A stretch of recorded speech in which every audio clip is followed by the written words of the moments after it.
Halo, selamat datang di Sarjana Film. Pada kesempatan kali ini akan membahas sebuah film yang berjudul Unstoppable. Film ini menceritakan tentang seseorang mantan gangster yang berusaha menyelamatkan istrinya yang diculik oleh sekelompok sindikat perdagangan manusia.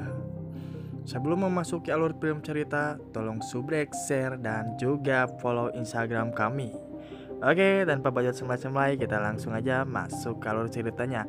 Test this out, let's go.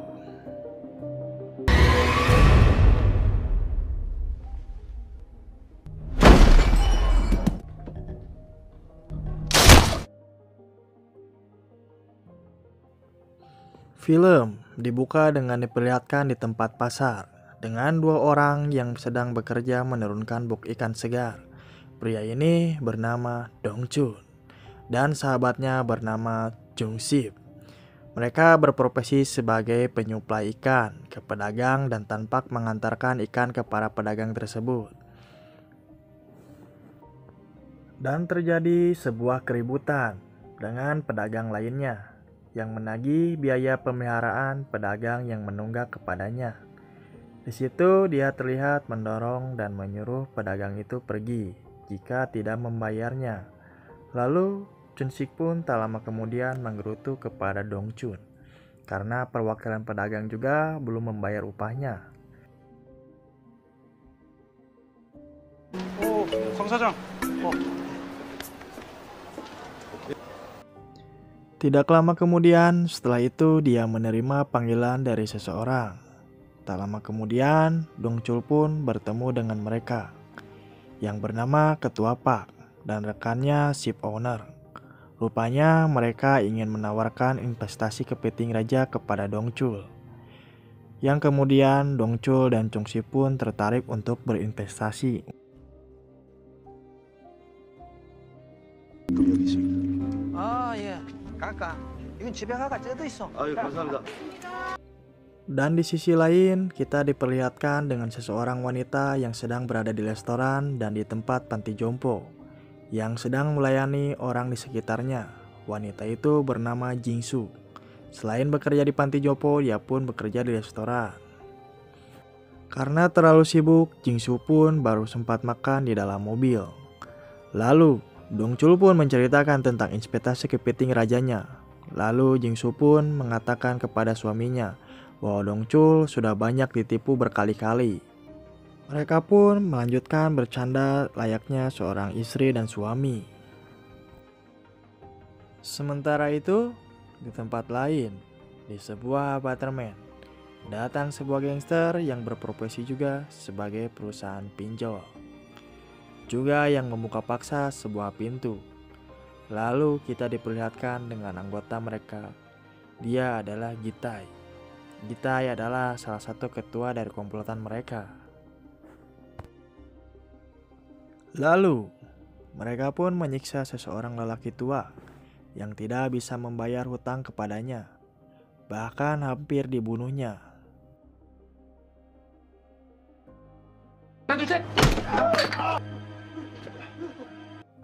Lalu, tak lama kemudian Gitai pun melihat gadis cantik yang datang ke apartemen.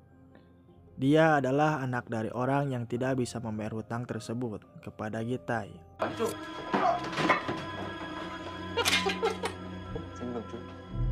Lalu Gitai pun menculik gadis tersebut sebagai jaminan hutangnya. Ketika di dalam perjalanan pulang saat lampu merah, mereka pun tidak sengaja menabrak mobil Dong Chun. Lalu, Dong Chun pun keluar dari mobil untuk memeriksa mobilnya.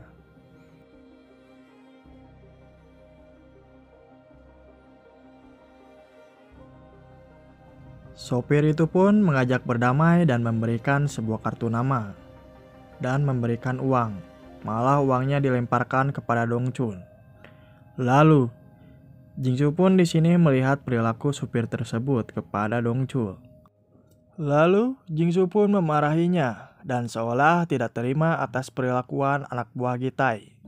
Gitai pun tertarik kepada Jingsu dengan kecantikannya. Saat dia marah, lalu Gitai pun turun dan memukuli supirnya untuk meminta maaf kepada Jisoo dan Jongchul karena atas perilakunya yang tidak baik. 走着。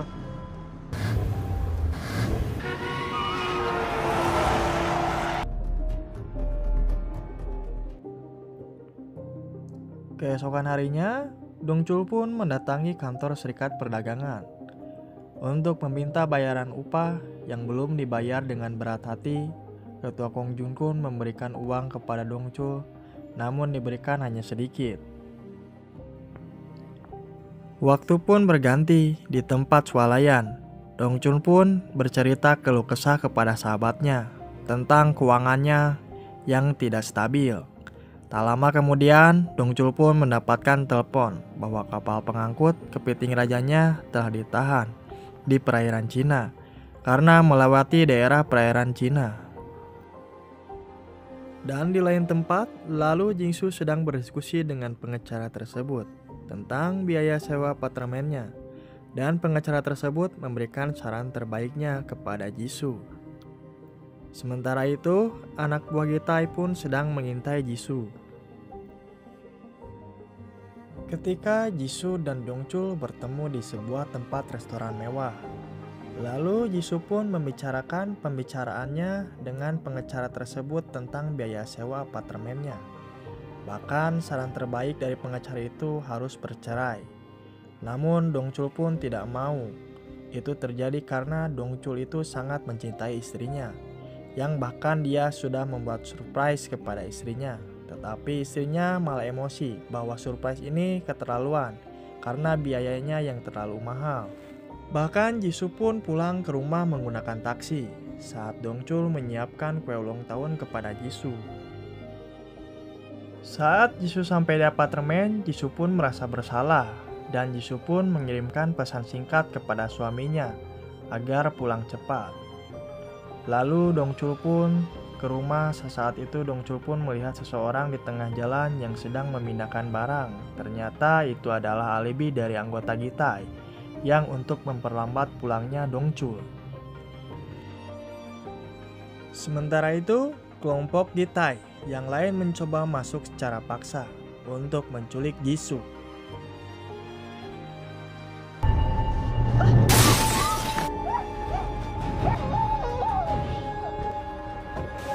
Saat itu, Dongchul pun pulang ke apartemennya dan melihat seketika kamarnya yang penuh dengan berantakan dan mencari Jisoo. Sementara itu, Jisoo sudah diculik oleh komplotan Gitai. Keesokan harinya, Dongchul pun melapor ke kantor polisi bahwa istrinya hilang diculik. Namun polisi di sini memperlihatkan rekaman CCTV saat terakhir kejadiannya.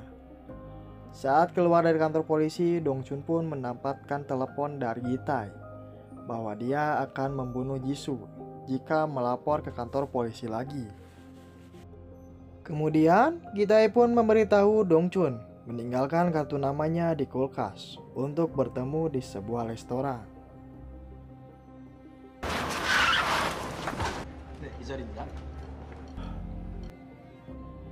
Lalu, sekian lama kemudian Dongchul pun mendapatkan telepon dari Gitai. Dia mendapatkan uang imbalan sebanyak 1 tas untuk menjual istrinya kepada Gitai. Tidak terima hal tersebut, Dongchul pun membawa uang tersebut ke kantor polisi. Melihat motif kasus tersebut, polisi melihat ini adalah perdagangan manusia, bukan kasus penculikan. Tanpa menyerah, Dongchul pun keesokan harinya datang lagi ke kantor polisi untuk menanyakan perkembangannya. Namun polisi hanya menjawabnya dengan biasa saja.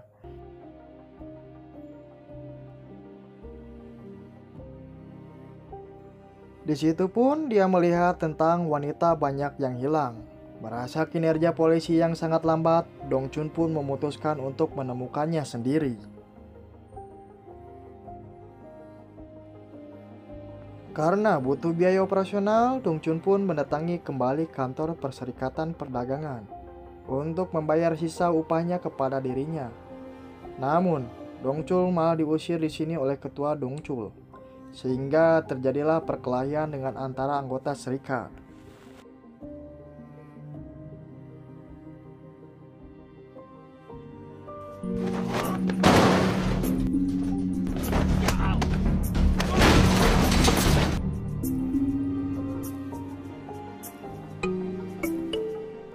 Lalu, Pada akhirnya ketua Kongjung pun harus rela memberikan sisa upah kepada Dongchul. Lalu keesokan harinya, Dongchun pun mendatangi seorang detektif swasta bernama Bir. Mendengar kasusnya, Bir pun mengatakan banyak yang datang dengan kasusnya serupa, bahwa ini perdagangan manusia, bukan kasus penculikan. Lalu, Dongchun pun kesal meninggalkan Bir. Namun, Chung Si meyakinkan bahwa Bir adalah detektif terbaik di bidangnya. Kemudian Bir memulai aksinya. Dia melihat hasil rekaman CCTV terakhir yang membawa uang ke restoran sebelumnya. Hasilnya, mereka mendapatkan hasil data atas nama Choi Man-sik. Dan mereka pun mendatangi hasil interogasi dengan Choi Man-sik. Dia telah menjual plat nomor polisi kendaraannya ke bandar judi karena ketagihan judinya. Setelah itu pun mereka mendatangi tempat perjudian yang diberitahu Choi Man-sik untuk mendapatkan info.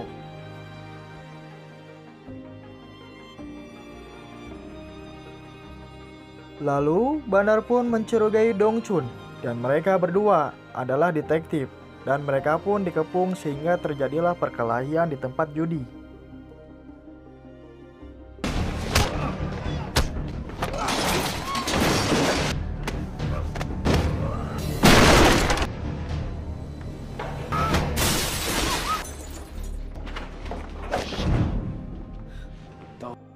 Kemudian Dongchun pun berhasil mengajar satu-satu yang membuat mau tidak mau memberikan informasi yang dibutuhkan Dongchun.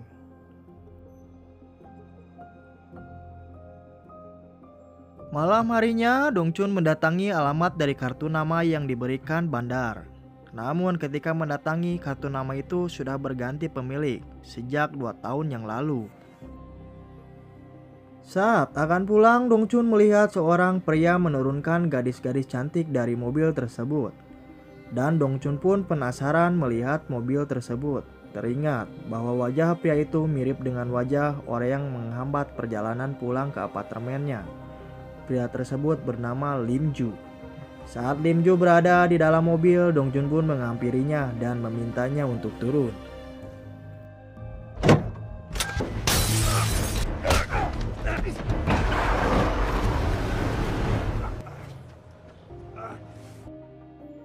Tidak lama kemudian, Dongchun pun mendapatkan telepon dari polisi yang mengabarkan kalau mereka menemukan jasad wanita yang mirip dengan istri Dongchun. Setelah melihat foto-foto bahwa itu bukan Jisoo. Di saat yang sama, rekan polisi pun mengatakan bahwa jasad itu ditemukan bukanlah istri Dongchun, melainkan orang lain yang sudah 2 tahun lalu. Berdasarkan penyelidikan Bir, suami Leon Jong yang bernama Choi Jon, yang menyerahkan dirinya istrinya yang ditemukan karena merasa bersalah telah menjual istrinya kepada komplotan Gitai.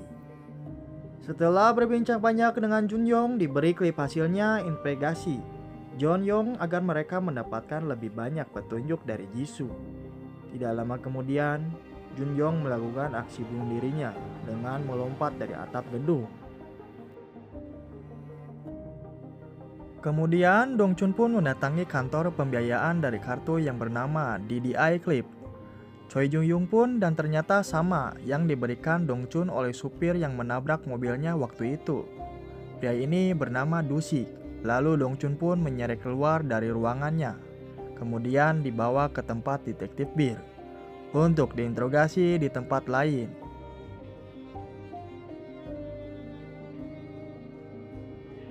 Gitai melihat kejadian tersebut melalui rekaman CCTV. Kemudian dia melakukan video panggilan dengan Dongchun. Di situ Gitai memperlihatkan kondisi Jisoo yang tengah terikat tali dan menyuruh Dongchun untuk membunuh Dusik. Lalu, Dongchun pun mencekik leher Dusik dengan tali karena melihat Jisoo yang disiksa oleh Gitai. Setelah melihat Dusik tewas, Gitai pun meminta mengembalikan uangnya jika Jisoo ingin dibebaskan. Setelah panggilan berakhir, Dongchun pun menyadarkan Dusik yang hanya dibuat pingsan dan meminta keterangan darinya. Kemudian mereka mulai merencanakan untuk mencuri kembali uang yang sudah berada di kantor polisi.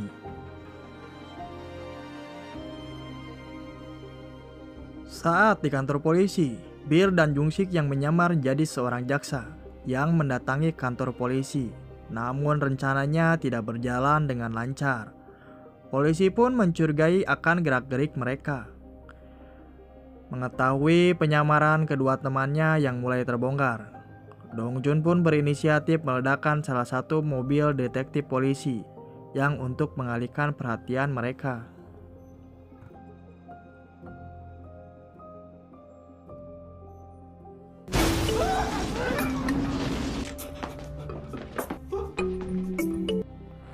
Dan mereka pun berhasil kabur dengan membawa uang tersebut. Kemudian, di tempat lain, tepatnya persembunyian wanita-wanita hasil penculikan, terlihat Gitai marah besar dan memukuli Ling Wei yang telah menganiaya seorang wanita yang mencoba melarikan diri.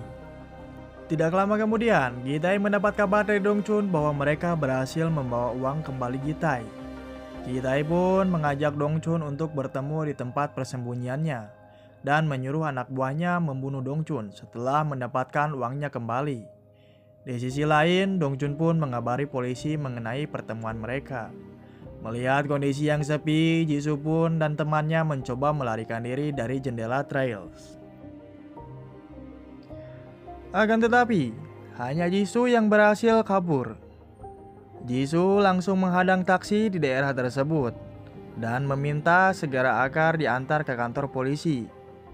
Ketika hampir sampai, terjadi kemacetan sehingga Jisoo berinisiatif keluar dari taksi dan berlari menuju kantor polisi. Akan tetapi di sini Jisoo dihadang lagi oleh sekelompok Gitai dan Jisoo pun berhasil ditangkap lagi oleh Gitai. Sesampai di tempat persembunyian, Dongchun langsung menghajar satu persatu anggota anak buah Gitai. Lalu di sana terjadilah perkelahian.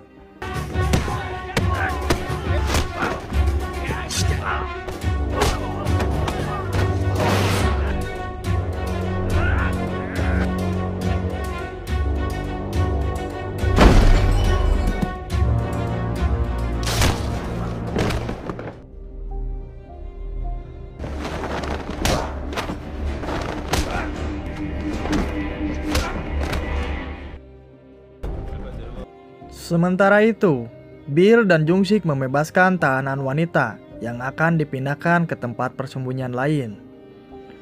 Melihat polisi yang sudah sampai di tempat kejadian, menangkap para perampok penculik dan kemudian Dongchun mencari istrinya, yang diduga melarikan diri setelah dia melihat jendela trail yang sudah dibengkokkan oleh Jisoo. Ketika di dalam perjalanan mobil, Dongchun pun berpas-pasan dengan mobil Gitai. Mereka pun saling menatap satu sama lain. Gitai yang melihat Dongchun lari kabur. Lalu aksi kejar-kejaran pun terjadi cukup menegangkan. Dongchun pun berusaha menahan mobil Gitai dari depan.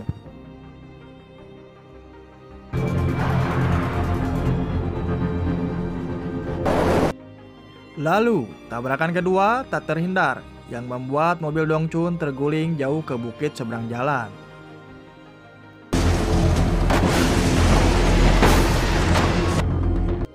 Dengan perasaan marah dan kesal karena Dongchun tidak mau merelakan keluarganya yang dibeli Gitai, langsung mengambil kampak dan menghampiri Dongchun.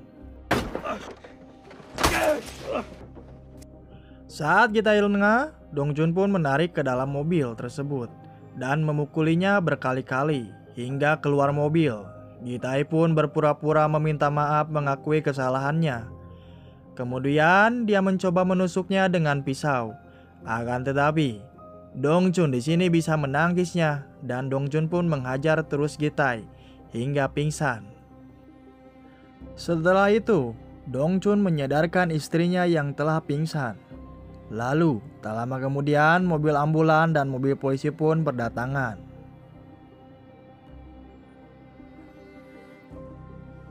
Lalu, kasus ini diliput dengan media.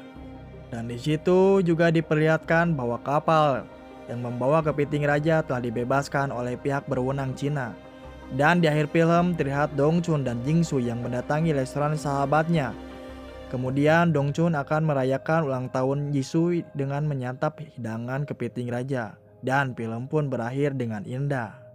Terima kasih sudah menonton dan menyempatkan waktunya di channel ini. Semoga terhibur dan kalian jangan lupa share dan subrek juga.